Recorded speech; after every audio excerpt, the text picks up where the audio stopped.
जन जन का प्यारा वो कौन महामानव, ऋषि की तरह धरती और समाज का संरक्षक, सहज सरल मृदुभाषी, मन वचन कर्म से पवित्र आत्मा, शोषित गरीबों की अभिलाषा, गांवों का नव निर्माता, विनम्रता और ईमानदारी से कर्तव्य पथ पर सदा अडिग, अपनी जनता का भाग्य विधाता बना कर्पूरी ठाकुर।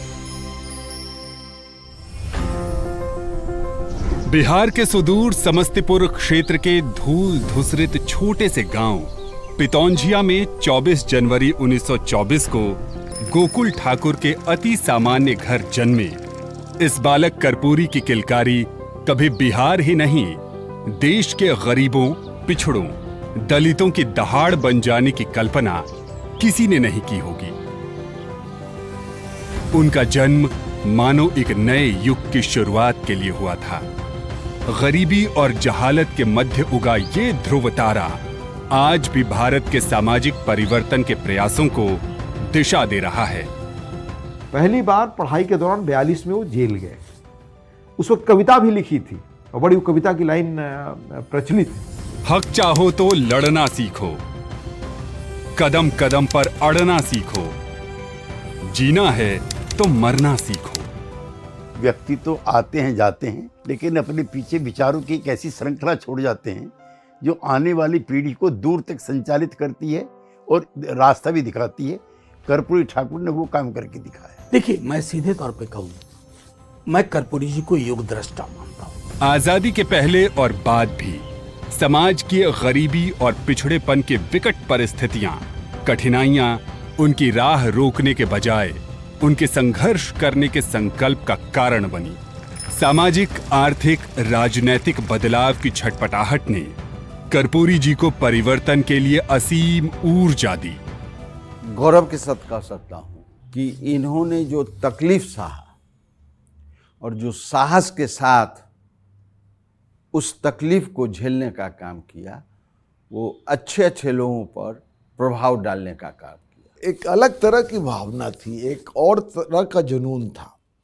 और कर्पूरी ठाकुर का इस मामले में एक पिछड़े हुए गरीब प्रदेश में जो कंट्रीब्यूशन रहा है, उसको तो हम सब नमन करते हैं। और मैं इस रूप में देखता हूँ कि जनता के बीच में इनके विचार का से अगर प्रभावित नहीं रहता तो एक गरीब नाई का बेटा 1952 से लेकर 1988 तक विधायक रहता। कर्पूरी ठाकुर शिक्षक, राजनीतिज्ञ थे। उनके लिए शिक्षा सामाजिक परिवर्तन और न्याय को जमीन पर उतारने की पहली शर्त थी। कर्पूरी ठाकुर जब प्राइमरी स्कूल, मिडिल स्कूल में पढ़ाते थे, उस समय में लकड़ी का ठेला बनाकर, लकड़ी का पहिया का से जुड़ा हुआ ठेला बनाकर वो पुस्तकों को लेकर के गांव-गांव में जो लड़के पढ़ने वाले थे उनके यहाँ दे आते थे और कहते थे कि आज रात भर इसको पढ़ो और कल फिर मैं आके ले जाऊंगा, और ले जाते थे। पढ़ाई के प्रति उनको पहले से रुचि थी। पहले अपना काम, गाय चराना, घर गृहस्थी देखना, उसके बाद पढ़ाई के प्रति उनकी अगाध श्रद्धा और स्नेह था। उन्होंने अपनी माँ के श्राद्ध में भोज तक नहीं करने का सोचा। वो सोचे कि हम स्कूल खोलें ताकि यहाँ के बच्चे पढ़ें, यहाँ की लड़कियाँ पढ़ें। उनको दूर जाना पड़ता था पहले, तो उनका ये योगदान की लड़कियाँ, और आज लड़कियाँ आती हैं, बहुत ही खुशी अनुभव करती हैं। थोड़ा सा रोड से हट के स्कूल है, लेकिन बच्चे को आने में कोई परेशानी नहीं होती है। वो लोग भी अच्छा महसूस करती हैं। गंगा नदी से लेकर के और समस्तीपुर जिला तक सिर्फ एक कॉलेज था, समस्तीपुर कॉलेज, जो वहाँ से 35 किलोमीटर दूर था। बच्चे नहीं पढ़ सकते थे, पटना नहीं जा सकते थे गरीब के बच्चे। कर्पूरी जी की कृपा से वहाँ कॉलेज खुला और वहाँ से गरीब के बच्चे पढ़ करके आज बड़े बड़े इंजीनियर हैं, मास्टर हैं, डॉक्टर हैं, प्रोफेसर हैं, विदेशों में हैं। कर्पूरी ठाकुर एक सामाजिक चेतना के तौर पर सामाजिक वैचारिकी को आगे बढ़ाते हुए वो चाहते थे कि जो वंचित जातियाँ हैं वो शिक्षित हों, क्योंकि शिक्षा उनके एजेंडे में प्राथमिकता में था। और खुद कंधा पर बांस ढोते थे, खपड़ा ढोते थे, लोगों के घर घर जाकर। उस समय बहुत बड़े बड़े लोग उनके साथ कम थे, तो गरीबों से, हर स्तर के लोगों से पैसा लेकर, ईंटा का पैसा लेके, खपड़ा का पैसा लेकर के, अपने से मजदूर की तरह वो बांस ढो करके उन्होंने वो कॉलेज बनाया। 31 किलोमीटर पर चैनपुर माने कल्याणपुर का बॉर्डर और मेरा गांव 31 किलोमीटर है। कोई हाई स्कूल नहीं, कोई मिडिल स्कूल नहीं। मतलब सिर्फ 1952 से ही नहीं, बल्कि उसके पहले से कर्पूरी ठाकुर समाज में शिक्षा की जागृति के लिए, शिक्षा को बढ़ाने के लिए सतत प्रयत्नशील रहे। कर्पूरी ठाकुर बहुमुखी प्रतिभा के धनी नेता थे। वे जितना राजनीति और समाजवादी विचारधारा में पैठे थे, उतना ही साहित्य, कला और संस्कृति में। हर सफर में अक्सर किताबों से भरा बस्ता उनके साथ होता था। वे पढ़ने का समय निकाल ही लेते थे। वो पढ़ते बहुत थे। हिंदी की श्रेष्ठ किताबों का मतलब उतना गंभीर, जागरूक और संचय करके किताबें रखने वाला अध्येता मैंने कम देखा। जब पुस्तक विश्व पुस्तक मेले में बिहार ग्रंथ अकादमी का जो स्टॉल लगता है, तो मैं पाता हूँ कि ऐसी पुस्तकें उस दौर में छपी हैं जो हर किसी के लिए, जिसको भी कुछ अपनी भाषा, संस्कृति और भाषा के बारे और इतिहास के बारे में जानना हो, इतिहास के अमूल्य ग्रंथ जो हैं वो उससे छपे हैं। उनका अपना प्रशिक्षण समाजवादी विचारधारा में हुआ था। लोकतंत्र, धर्मनिरपेक्षता, नागरिक स्वतंत्रता, मानवाधिकार जैसे मूलभूत आधुनिक मूल्यों के प्रति उनकी गहरी प्रतिबद्धता थी। ये वो बताते हैं कि कर्पूरी जी जब मान लीजिए आए और पार्टी ने इंतजाम कर दिया था बाहर बंबई में या कहीं पर कि आपको पार्टी के लिए इतना चंदा मिलेगा, तो कहते थे नहीं, मेरे इतने विधायक लड़ रहे हैं, इनको इतना कम ऐसे ऐसे चाहिए, और बहुत होगा तो मेरे आने जाने के टिकट का पैसा दे दीजिए। निजी खर्च खाने आने का वो भी उससे नहीं जोड़ते थे। माने किस किस्म की सुचिता होती थी पहले कि चंदे की राशि का एक नया पैसा भूखे रह जाए, निजी जीवन में उपयोग नहीं। वो बुनियादी तौर पर जो सही समाजवादी होता है वो थे। 67 में जब ये डिप्टी चीफ मिनिस्टर हुई तो कुछ लोगों ने ईंटा गिरवा दिया कि कर्पूरी जी घर बनाइए, तो उन्होंने कहा कि जब सबका ईंट का घर बन जाएगा तो मेरा भी बन जाएगा। कहने की आवश्यकता नहीं है कि जिस दिन उनकी मृत्यु हुई है कुछ 100 रुपये उनके खाते में निकले हैं, तो राजनीति में इतने ईमानदार नेता भी बहुत कम होते हैं। 1952 से लेकर 1988 तक वो कभी टीए नहीं लिए, और जब हम एमएलसी हो गए तो जुर्माए तो 87 लाख रुपया टोटल 1952 से लेकर 88 तक उनका बनता था। सादगी और अपने पद का अपने परिवार और मित्रों के लिए किंचित भी फायदा नहीं उठाने की उनकी खूबी उनके स्वाभिमानी व्यक्तित्व के अलावा गांधीवादी समाजवादी धारा से भी जुड़ी थी। देश में उनकी एक अलग छवि थी, अपनी सादगी के कारण, सुचिता के कारण, जीवन के आदर्शों के कारण।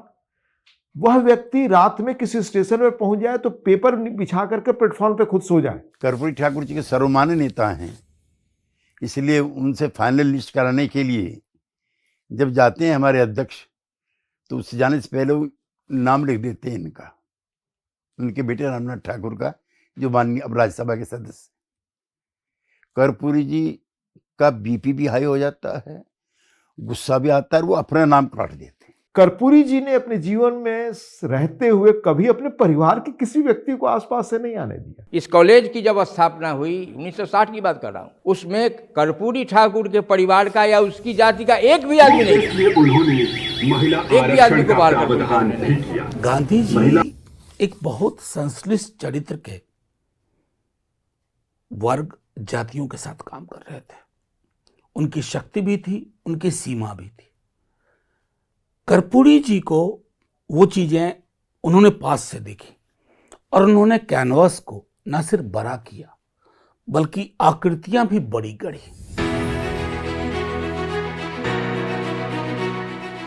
1967 में पहली बार उप मुख्यमंत्री बनने पर उन्होंने अंग्रेजी की अनिवार्यता को खत्म किया। इसके चलते उनकी आलोचना भी खूब हुई, लेकिन हकीकत यह है कि उन्होंने शिक्षा को आम लोगों तक पहुंचाया। उन्होंने देखा कि सब विषय में पास है लेकिन अंग्रेजी में फेल है। फिर से एग्जामिनेशन होता था, फिर पैसा उतना ही भरना पड़ता था। तो इसको उन्होंने देखा एज ए गरीब विद्यार्थी की हैसियत से, गरीब शिक्षक की हैसियत से। लोहिया के ही निर्देश पर, उन्हीं की योजना के अनुरूप बिहार में अंग्रेजी की अनिवार्यता को समाप्त किया, जिसको प्रचार ये किया गया कि कर्पूरी ठाकुर अंग्रेजी के विरोधी हैं। दरअसल बात ऐसी नहीं थी। बात ये थी कि जो पिछड़ी जातियां हैं, जो वंचित जातियां हैं, वो सबसे अधिक भयभीत होती थी अंग्रेजी से। अंग्रेजी में फेल हो जाने के बाद पढ़ाई छोड़ देती थी। जो आज पूरे देश में ड्रॉप आउट की बात चल रही है स्कूलों में, कर्पूरी ठाकुर 1966-67 में ड्रॉप आउट की से चिंतित थे।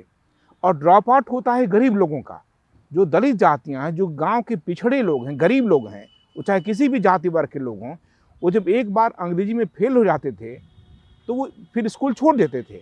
फिर वो हरवाहा की ज़िंदगी, चरवाहा की ज़िंदगी में गुजर जाते थे। इसी दौरान उन्हें शिक्षा मंत्री का पद भी मिला हुआ था और उनकी कोशिशों के चलते ही मिशनरी स्कूलों ने हिंदी में पढ़ाना शुरू किया। जो बच्चे 1967 में बिना अंग्रेजी के पास हो गए, वो 1970 में, 71 में और 75 में जो जेपी आंदोलन हुआ, पटना विश्वविद्यालय जो बिहार का सबसे बेहतरीन विश्वविद्यालय माना जाता था, वहाँ पढ़ने आए। विश्वविद्यालयों में दलित और पिछड़ी जात के बच्चे पढ़ने आएंगे, ये कल्पनातीत थी बात। लेकिन जो बच्चे अंग्रेजी बिना अंग्रेजी के पास हुए, वो विश्वविद्यालयों में आए, तकनीकी संस्थानों में आए, IIT में आए। नीतीश कुमार जी और लालू प्रसाद जी उसी दरमियान पटना NIT के विद्यार्थी बने। लालू जी पटना विश्वविद्यालय के विद्यार्थी थे। तो एक तो मैं एक उदाहरण के रूप में बता रहा हूँ, लेकिन एक लंबी फहरिस्त है जो आए और जेपी आंदोलन के वो सबसे बड़े मजबूत पाए बने। क्योंकि वो शिक्षा को केवल एक डिग्री का माध्यम नहीं मानते थे। उनके लिए शिक्षा वो थी जिससे आप अपने जड़ों से जुड़े। हिंदी आंदोलन केवल उनके लिए मात्र आंदोलन नहीं था, बल्कि हिंदी का संबंध भाषा से, संस्कृति से, रहन सहन से, जीने के ढंग से भी था और भविष्य के भारत से भी था। और आर्थिक तौर पर गरीब बच्चों की स्कूल फीस को माफ करने का काम भी उन्होंने किया।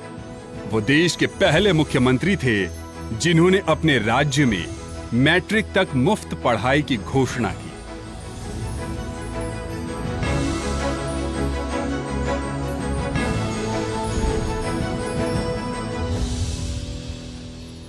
जिस प्रकार सूरज के प्रकाश से मुफ्त मिलता है, हवा मुफ्त मिलती है, उसी प्रकार शिक्षा भी मुफ्त मिलना चाहिए।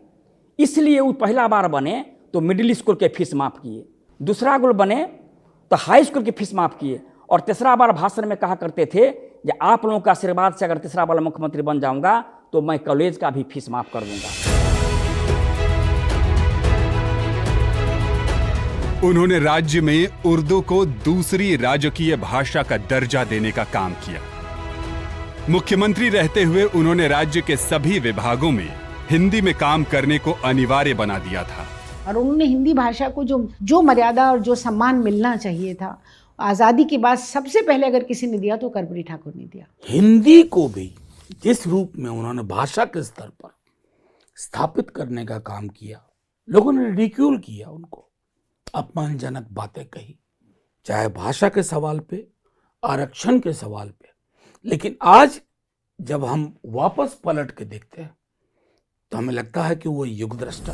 स्वतंत्रता आंदोलन के दौरान खुद कर्पूरी ठाकुर ने हम सोए वतन को जगाने चले हैं शीर्षक कविता लिखी थी, जो उनके व्यक्तित्व का आईना बन गई। ये कविता थी, हम सोए वतन को जगाने चले हैं, हम मुर्दा दिलों को जिलाने चले हैं, गरीबों को रोटी न देती हुकूमत, जालिमों से लोहा बजाने चले हैं, हमें और ज्यादा न छेड़ो ए जालिम, मिटा देंगे जुल्म के ये सारे नजारे, या मिटने को खुद हम दीवाने चले हैं, हम सोए वतन को जगाने चले हैं। ये कविता एक समय समाजवादी आंदोलन के संघर्ष में प्रभात फेरी का गीत बन गई। कर्पूरी जी उन राजनेताओं में से हैं जिसने सिर्फ बिहार के लिए, उत्तर भारत अगर मैं कहूं तो वहां की समाजवादी राजनीति की शक्ल बदल दी, और समाजवादी राजनीति के प्रति जो रुझान मैं समझता हूं कि युवाओं में आया, उसमें सबसे बड़ा योगदान कर्पूरी जी का।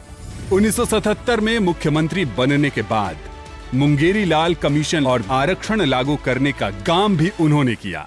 जननायक स्वर्गीय कर्पूरी ठाकुर जी ने अपने कार्यकाल में, जब 77 में जनता पार्टी की सरकार बनी थी, वे मुख्यमंत्री थे, तो उन्होंने बिहार में मुंगेरी लाल कमीशन की जो रिपोर्ट पड़ी हुई थी, और उसके आधार पर बिहार में राज्य सरकार की सेवाओं में आरक्षण लागू किया। इसके लिए उनको कितना झेलना पड़ा था। हाँ, गाली बहुत सुनी, डांट बहुत पड़ी, गाड़ी का शीशा फोड़ दिया गया, ये सब तकलीफ उन्होंने सहा, लेकिन विचलित नहीं। फिर आगे जब भी मुख्यमंत्री बने तो मुद्दों को लागू करने का साहस उनमें था, और वो मानते थे सत्ता परिवर्तन का माध्यम। लेकिन आरक्षण एक ऐसी चीज है कि वो प्रेरक की भूमिका निभाता है। तो अति पिछड़ों में कितनी प्रेरणा आई शिक्षा के प्रति। कर्पूरी जी को पता था कि इस समाज को जगाना, और सोया समाज कभी जागते लोगों का इतिहास नहीं लिख सकता, जागते लोगों का भविष्य नहीं लिख सकता। युवाओं को रोजगार देने के प्रति उनकी प्रतिबद्धता इतनी थी कि एक कैंप आयोजित कर 9,000 से ज्यादा इंजीनियरों और डॉक्टरों को एक साथ नौकरी दे दी। कर्पूरी जी के मन में आया कि हमारे बच्चे जो बिना अंग्रेजी के पास के विश्वविद्यालय में आए हैं, अब इन लोगों को रोजगार चाहिए, हाथों में दंड चाहिए, हाथों में अधिकार चाहिए। तब उन्होंने मुंगेरी लाल कमीशन की फहरिस्त में, उसी परिधि में उन्होंने आरक्षण का फार्मूला लागू किया। पर वो जो सोच थी ना कि केवल पॉलिटिकल फ्रीडम काफी नहीं है, एक सामाजिक न्याय भी बहुत महत्वपूर्ण है। उनका विजन बहुत आगे का था, सिर्फ समकालीन नहीं था, सिर्फ ये नहीं था कि मैंने ये चुनाव जीता है, मैं मुख्यमंत्री बना हूं। कई मुद्दे ऐसे थे कि वो असहमत होते थे अपने कैबिनेट के सहयोगियों से, अपने साथियों से, लेकिन उन्होंने कॉम्प्रोमाइज नहीं।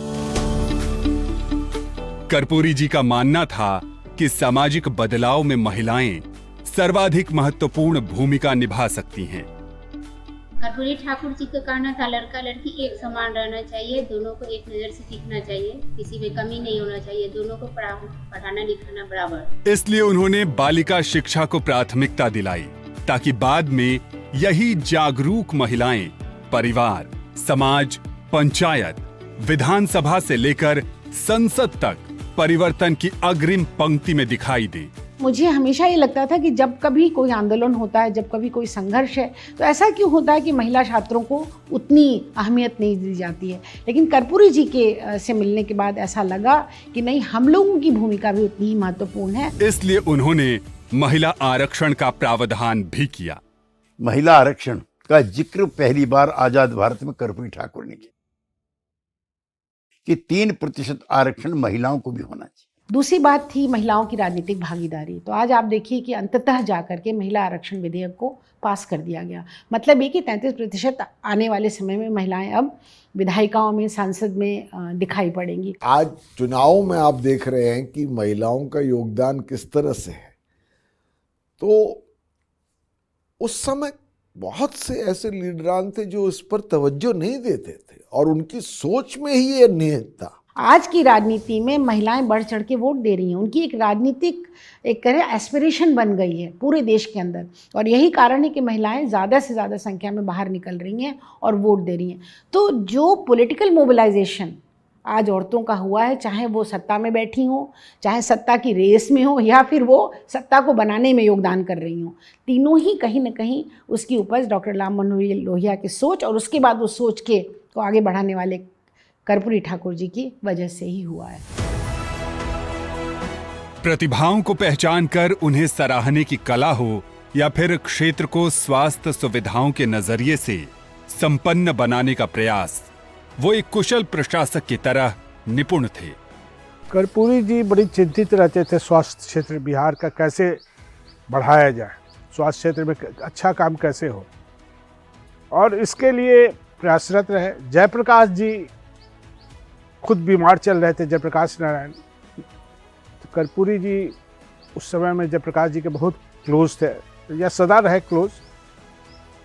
तो जयप्रकाश जी की इच्छा थी कि बिहार में एक सुपर स्पेशलिटी हॉस्पिटल खोला जाए, और जमीन कर्पूरी जी ने कंकरबाग में, बिहार सरकार के मुख्यमंत्री बन चुके थे 77 के बाद, तो उन्होंने उपलब्ध कराया। बाद में ये नीतीश जी ने उसको मेदांता हॉस्पिटल वालों को दिया, और प्राइवेट पब्लिक पार्टनरशिप में ये अस्पताल पटना में तैयार है, सुपर स्पेशलिटी। ये कर्पूरी जी का देन है। प्रतिबद्ध समाजवादी होने के नाते उन्होंने हमेशा वंचित समूहों को आगे लाने का प्रयास किया, लेकिन वे खुद को पूरे बिहार की जनता का प्रतिनिधि मानते थे। उनकी छोटी जाति सहित बहुत सी बाधाएं उनके रास्ते में आती रहीं, लेकिन उन्होंने अपने राजनीतिक संघर्ष और विचारधारात्मक प्रतिबद्धता से उन बाधाओं का मुकाबला किया। जननायक कर्पूरी ठाकुर किसी जाति के नहीं थे, वो विचारधारा के थे, और उसमें सभी जाति के लोग जो उनके विचारधारा में, समाजवादी विचारधारा में विश्वास रखते थे, जननायक कर्पूरी ठाकुर के लिए अपना एक एक कतरा खून बहाने के लिए तत्पर रहते थे। कर्पूरी जी राष्ट्रीय कार्यकारिणी की मीटिंग में जाते हैं। मीटिंग का दृश्य भयंकर है। जिन लोगों ने आरक्षण का विरोध किया था कर्पूरी ठाकुर के फॉर्मूले का, जिन लोगों ने कर्पूरी ठाकुर को हटाया था, वो पहली कतारों में बैठे हुए थे, चाहे राम सुंदर दास जी हों, चाहे सत्येंद्र बाबू हों या अन्य लोग हों। कर्पूरी जी बिहार में, जो आज झारखंड है और बिहार है, दोनों उस समय एक था, तो जितना वो ट्राइबल में लोकप्रिय थे उतना वो उत्तर बिहार में भी लोकप्रिय थे। जिनके साथ संबंध बन गए, उन्हें जीवन भर निभाया। वैचारिक मतभेद के बावजूद निजी दोस्ती और अपनेपन को कभी नहीं छोड़ा। अपने साथ जुड़े लोगों को विशेष होने का एहसास कराने का उनका स्वभाव सार्वजनिक जीवन के लिए प्रेरक है। अपने जीवन में कभी भी किसी व्यक्ति को, चाहे उनका चालक हो या दरबान हो या कोई विरोधी दल का नेता हो, सबके साथ जी खाते थे। वो था, उनमें कभी नहीं हुआ कि हम बिहार के मुख्यमंत्री हैं और एक हमारा साधारण कार्यकर्ता है, ये उनमें नहीं था। जब मेरा पैर टूटा, ई या बच्चा, वो लाद के मुझे डॉक्टर साहब के यहाँ समस्तीपुर ले गए। एक डॉक्टर थे बद्री बाबू, तो यही माने सबसे हिले मिले रहते थे, और किसी को कोई चीज होता था तो तुरंत पहुंच जाते थे। पिनौजिया के नाम से मिडिल स्कूल चलता था, उसमें कर्पूरी जी प्रधान अध्यापक थे। मैं उनका विद्यार्थी था। वो गरीब, शोषित, पीड़ित, ऊंची जात के गरीब लोगों के विद्यार्थी को लोगों से चंदा मांग करके किताब, पुस्तक, कपड़ा देते थे। मेरे जैसे आदमी को, जो मैं भगवा पहन के जाता था, एक गंजी फटी हुई पहन के आता था। उन्होंने जब मुंह धो रहे थे मिडिल स्कूल में, तो मुझको बुला करके पूछा, ए लड़का, तुम अपना परिचय बताओ। मैंने अपना दुखड़ा उनको सुनाया। वो जननायक कर्पूरी ठाकुर को मैं पहले नमन करता हूँ। महान पुरुष थे, महान गरीबों को मसीहा थे। वो गए समस्तीपुर, जूट पैंट एक दो गोला काट ला करके दिए, पहना दिए, और अपनी माँ को कहे, इस लड़का को बिना भोजन कराए हुए मत जाने देना। मैं भोजन करके जाता था। विदेश से लौट रहे थे तो हवाई जहाज से वो चिट्ठी लिखे थे, उनको बाहर भी रह करके अभी सभी साथी का, गांव वाले का चिंता था, वो सारा चीज़ इसमें लिखे हुए हैं। ये उस समय का ये पोस्ट कार्ड था। तो जब खाना खाते थे तो अपने चालक को भी वो अपने साथ नहीं बैठाते थे खाने के लिए सर। और मैं आपको दावे के साथ कह सकता हूँ, दाह संस्कार में जितने लोग पहुँचे थे, गांव, गरीब गुरबा, पढ़े लिखे, प्रोफेसर, शिक्षक, कुछ प्रभावित होकर के ही आए होंगे। वो 2 लाख लोग थे। हम पिताजी को देवता के रूप में देखते थे। कर्पूरी ठाकुर के व्यक्तित्व की खूबी को जाबिर हुसैन की कविता भीड़ से घिरा आदमी के माध्यम से समझा जा सकता है।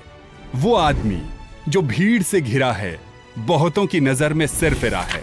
दरअसल वो आदमी जो हाथों में नींव की ईंट और आंखों में कल के सपने लिए तेज कदमों से आगे बढ़ा है। मैं सिर्फ बिहार तक कर्पूरी जी को सीमित नहीं करना चाहूँगा। ये बात ज़रूर है कि कर्पूरी जी हमारे बिहार के थे, मुख्यमंत्री रहे, मंत्री रहे, सांसद रहे, लेकिन मैं समझता हूँ कि इस देश में अगर कर्पूरी ठाकुरों की तादाद बढ़ेगी ना, तो पूंजी का जो हमारे लोकतंत्र पर कब्जा है, और मैं कब्जा की बात कर रहा हूँ, वो कब्जा कमजोर होगा। कर्पूरी ठाकुर का व्यक्तित्व क्षेत्र, जाति और धर्म से बंधा नहीं था। देश से भी वो बस उतना ही बंधा था कि उपनिवेशवादी गुलामी से उसकी मुक्ति हो, ताकि बहुपरती, सामंतवादी, वर्चस्ववादी व्यवस्था को बदलकर बराबरी का समाज कायम किया जा सके। एक व्यक्ति जिसकी अपनी जातिगत पृष्ठभूमि, जातिगत आधार बहुत छोटा था, लेकिन उसने एक लंबी लकीर खींची, और आज भी वो लकीर केंद्र से लेकर के राज्यों तक, मैं समझता हूं कि वो अपने आप में एक मील का पत्थर है। अपने मुद्दों पर इतनी प्रतिबद्धता से बात करने वाले व्यक्ति, पटना में रिक्शा पर घूमने वाले उस कद का व्यक्ति आपको जीवन में कम मिले होंगे। निश्चित तौर पर कर्पूरी जी के सपनों का असर है कि आज देश की राष्ट्रपति महिला हैं, तमाम महिलाएं महत्वपूर्ण पदों पर बैठी हुई हैं। पर जो उनकी विरासत है